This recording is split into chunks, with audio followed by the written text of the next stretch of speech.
Y el país se integra. Buenos días, compañeros. En estos momentos estamos en la Asamblea Nacional para escuchar a los asambleístas sobre el segundo debate de la ley para acompañamiento y reparación a los familiares de las víctimas de femicidio que en estos momentos se estaba llevando a cabo en el Pleno de la Asamblea Nacional. Escuchemos a los asambleístas sobre esta ley.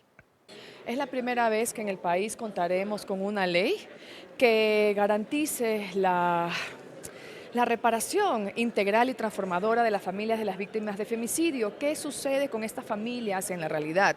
Y es que las familias no tienen ningún tipo de acompañamiento, de contención y mucho menos de reparación. ¿Y qué es la reparación?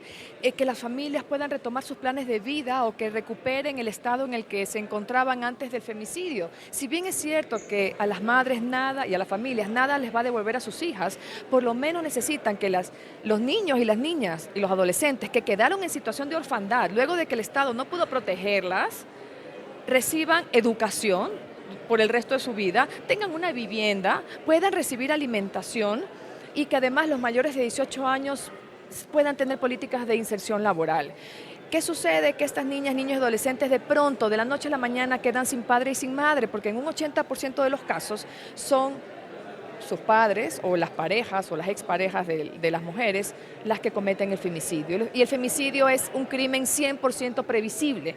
Empieza con golpes, con patadas, con insultos, no cuando te arrebatan la vida con 17 puñaladas. Si el Estado ha fallado en la prevención de la violencia, si el Estado no destina recursos para esa prevención, ¿qué hace con las familias que se quedan solas en su dolor después del femicidio? Pues tiene que darles un acompañamiento, asesoría jurídica y todo lo que todos nosotros pagamos con nuestros impuestos deben priorizarlo para estas familias. Ahora, ¿cómo luchar desde el legislativo contra el argumento que puede darse desde lo institucional de que no hay plata para ejecutar todo eso? Es que precisamente, como ya tenemos experiencia en que nos veten leyes porque no hay plata, hemos procurado que este proyecto de ley no incremente en un centavo el presupuesto general del Estado.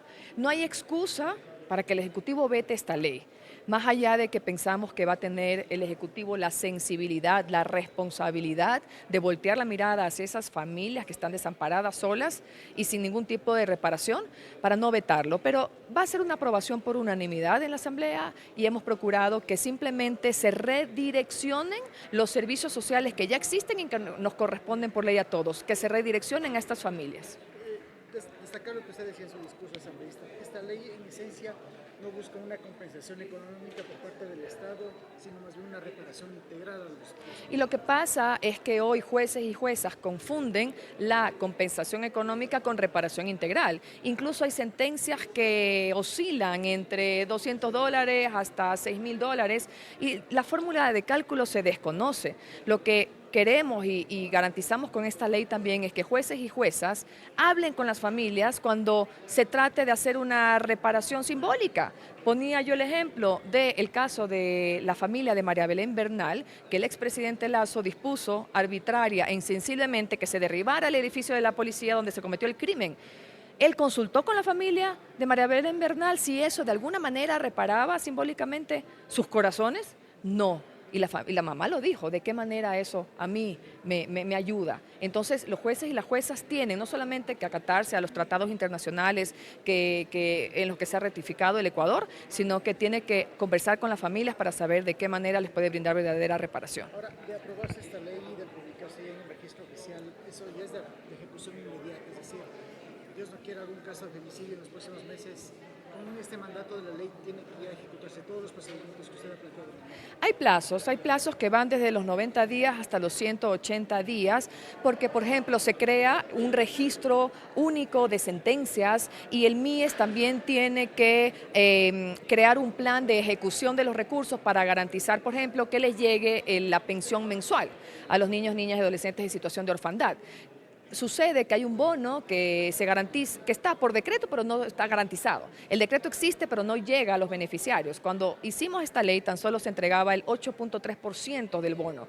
Lo que hacemos aquí es crear un plan para que, ok, tienes los recursos, ejecútalo. Porque creo que hay algo peor que no tener dinero en un país con tanta violencia contra las mujeres como el que vivimos, y es tener los recursos asignados y no ejecutarlo.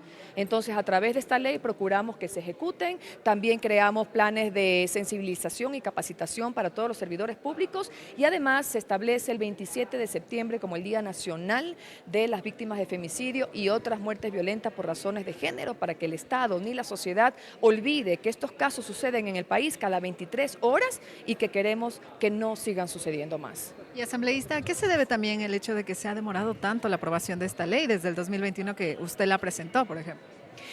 Los tiempos para aprobar una ley en la Asamblea son largos y creo que puedo decirte con orgullo y con mucha satisfacción que esta es la 8ª ley que tengo el gusto de poder hacer realidad en beneficio del Ecuador, del país y de las familias.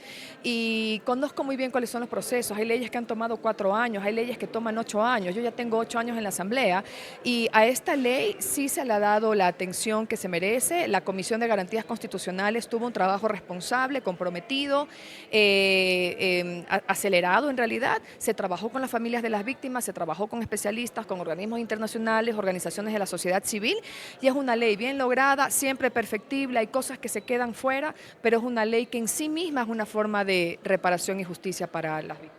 ¿Y la ley se dirige específicamente al grupo nuclear de la víctima de femicidio o se dirige también a un grupo más allá de temas de consanguinidad, por ejemplo?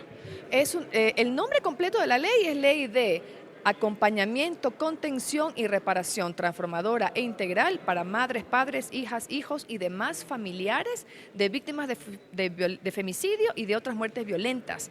Entonces se expande hacia los familiares, pero los más cercanos.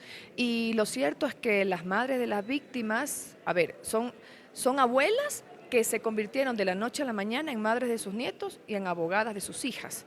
Y esas abuelas que no sabían qué hacer, tuvieron que leer las leyes, ver cuáles son los derechos que les asisten y sin ningún tipo de acompañamiento, no hay información publicada de cómo tienen que hacer, si es que sus hijos tienen o no, los nietos, tienen o no el derecho a continuar con una educación, no tienen para alimentarse, no tienen para la vivienda, no tienen ni para movilizarse en un taxi. Son madres que tienen escasos recursos y que ahora son férreas defensoras de los derechos humanos y son esas mujeres a las que les debemos mucho. Entonces, si es que todos pagamos impuestos para tener estos servicios sociales, lo que estamos pidiendo es que se priorice para esas familias, para esos hijos e hijas que se quedaron de pronto sin mamá y sin papá. Bueno, usted señala otras muertes violentas en cuestión de género. ¿A qué, tipos de delitos se refiere? Además del femicidio, otras muertes violentas nos referimos a homicidio, asesinato, violación con resultado de muerte y violencia vicaria, que es cuando le hacen daño a alguien muy cercano a la mujer para hacerle daño a ella, como por ejemplo matan a sus hijos. Sucede siempre. Entonces, eso serían otras muertes violentas por razones de género, es decir, les pasa a las mujeres por su razón de ser mujeres. Y una vez que ya se apruebe por unanimidad esta ley, ¿cuánto tiempo pasaría para que ya se vuelva algo real y que sea ejecutada? Esperamos, tengo la fe de que hoy se aprobará por unanimidad, que esta ley logrará superar las diferencias ideológicas que podamos tener entre diferentes tiendas políticas, que es una ley que nos una como nación en realidad, en una forma de luto, en honor a las víctimas, y luego esperaremos unos 30 días para recibir el veto del Ejecutivo, que yo espero también que tenga la sensibilidad y la asertividad de no vetarlo y decir, ok, la ley pasa por el registro de manera directa, y ahí los plazos, hay plazos entre 90 y 180 días para poder implementar todo lo que la ley contempla, ¿no? Para que los ministerios pues, puedan hacer los planes de ejecución del presupuesto, puedan entregar las becas, en el caso del Ministerio de Educación de la CNECID, el MIDUBI pueda entregar las viviendas a las familias de la víctima. Desde el 2014 que se tipificó el femicidio en nuestro COIP, en nuestro Código Integral Penal, hay alrededor de 1.600 mujeres víctimas de femicidio y alrededor de 1.700 niños, niñas y adolescentes en situación de orfandad. Esperamos que ellos puedan recibir la atención que nunca tuvieron. Más de femicidio en estos momentos, continúa el debate, pero quisiéramos saber sobre su interpelación en este debate, por favor. Muchas gracias. Bueno, considero que es una ley en donde nos desprendemos de cualquier tipo de ideología política. Para mí la única ley hasta este momento en donde el debate tiene que confluir en un voto unánime, porque ha sido una ley de larga espera para las víctimas indirectas del femicidio, que son las abuelas, las mamás, las hijas, hijos de aquellas mujeres que fueron víctimas de un femicida y que lamentablemente hoy no nos acompañan, pero que la muestra de lo que está haciendo la Asamblea hoy en día sea precisamente tributo a las mujeres que han fallecido como víctimas de un femicidio. Temas importantes de la ley que hay que rescatar acá, primero es que existe un acompañamiento y un compromiso ya directo del Estado frente al asesinato de una mujer. Luego, frente a una noticia de crímenes de esta naturaleza, automáticamente el caso pasa a ser tratado de inmediato como femicidio, es decir, se empiezan a hacer las investigaciones desde esa instancia, independientemente del resultado posterior.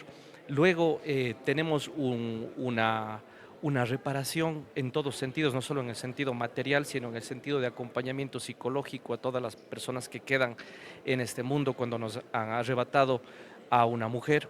Y precisamente es por ello que consideramos que el voto tiene que ser unánime y así ha sido mi llamado en la interpelación, en la locución que hice dentro del Pleno de la Asamblea Nacional. Y asambleísta, con referente a este tema de los grupos familiares, ¿desde qué grupos, es decir, desde el núcleo familiar sería beneficiado por esta ley o hasta qué, digamos, línea de consanguinidad pues se dirige la ley?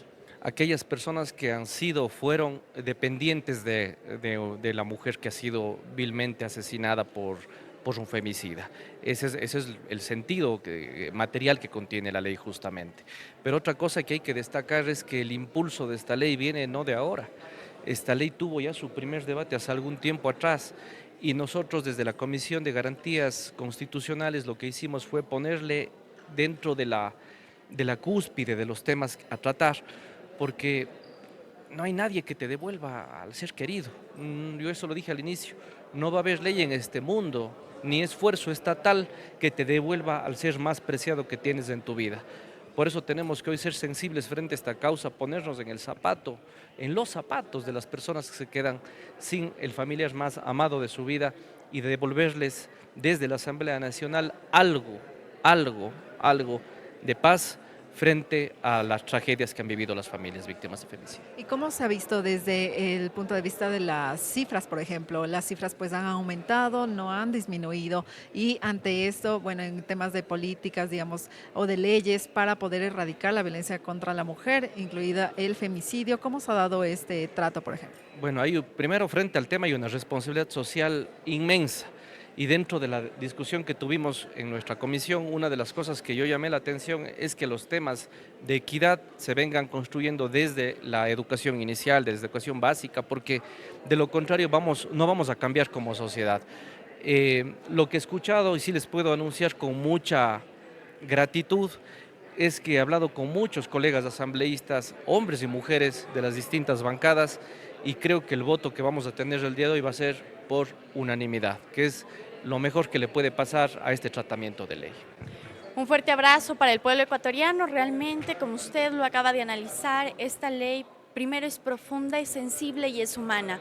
Hemos tenido un tratamiento largo debido a que lamentablemente en la Comisión de Garantías Constitucionales del periodo anterior no se la trató con la responsabilidad que esta ley lo amerita.